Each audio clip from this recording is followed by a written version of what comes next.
નમસ્કાર મિત્રો મારી યુટ્યુબ ચેનલમાં આપનું હાર્દિક સ્વાગત કરું છું। મિત્રો, શિયાળાની ફૂલ ગુલાબી અને કડકડતી ઠંડીની શરૂઆત થઈ ચૂકી છે। મિત્રો, જે લોકો સ્વાસ્થ્ય પ્રત્યે, આરોગ્ય પ્રત્યે અને સારી ફિટનેસ જળવાઈ રહે તેના પ્રત્યે જાગૃત છે તેવા લોકો આ શિયાળાની ઠંડીમાં વિવિધ પ્રકારે કસરત કરીને કે પછી યોગાસનો કરીને અથવા તો મેડિટેશન કરીને સારું આરોગ્ય જળવાઈ રહે, સારી ફિટનેસ રહે તેના માટે પ્રયત્નો કરતા હોય છે।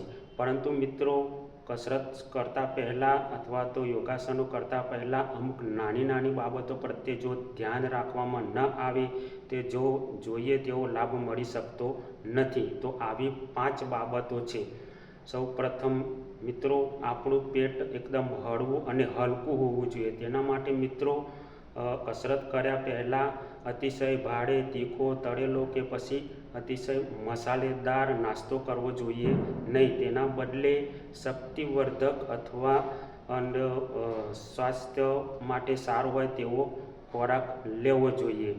નંબર 2 મિત્રો, કોઈ પણ પ્રકારની નાની બીમારી હોય, દાખલા તરીકે માથાનો દુખાવો, પેટનો દુખાવો, શરદી, સળેખમ જેવી નાની બીમારી હોય તો તેવા સંજોગોમાં પણ કસરત કે યોગાસનો કરવા જોઈએ નહીં। અને જ્યારે સંપૂર્ણપણે રિકવર થઈ જાય ત્યારબાદ જ યોગાસનો કે કસરત કરવી જોઈએ। નંબર 3 મિત્રો, કસરતમાં સાતત્ય પણ હોવું ખૂબ જરૂરી છે।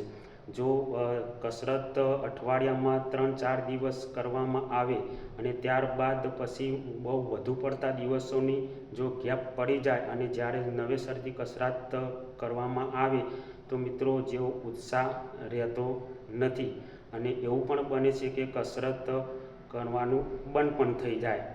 નંબર 4 મિત્રો, નશીલા પદાર્થોનું સેવન કરવું એ સ્વાસ્થ્ય માટે હાનિકારક છે। એટલે મિત્રો, આવા નશીલા પદાર્થોનું સેવન કરવું જોઈએ નહીં।